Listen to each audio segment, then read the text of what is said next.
Hey tennis fans, I'm Grace Carter and this is Tennis Now presented by Tennis Express. Tennis Express, order today and it ships today.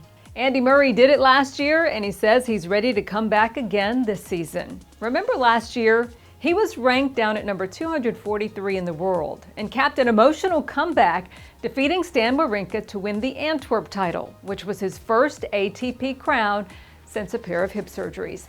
The 33-year-old has been training for the Battle of the Brits exhibition organized by his older brother Jamie.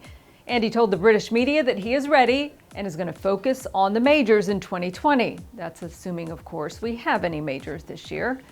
Murray is now ranked at number 129 and, of course, would not qualify for direct entry into the U.S. Open based on that number. However, given he is the 2012 U.S. Open champ and a former world number one, it's a no-brainer that the USTA will probably award him a wild card. As we tape today's news, the ATP announced it will resume the tour on August 14th in Washington, D.C. But now that Novak Djokovic, Grigor Dimitrov, and Borna Coric have all tested positive for the coronavirus, the U.S. Open may adopt some stricter safety measures. Murray agrees we may see things get a little stricter before the tournament starts on August 31st. And he says he doesn't mind what the situation is as long as things are safe. No question, though, the U.S. Open could force players into some tough decisions.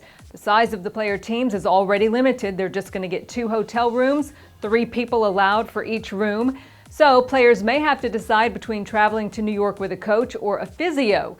And of course, in Andy's case, given his recent hip surgeries, he's probably going to opt for his physio and possibly do coaching via Zoom.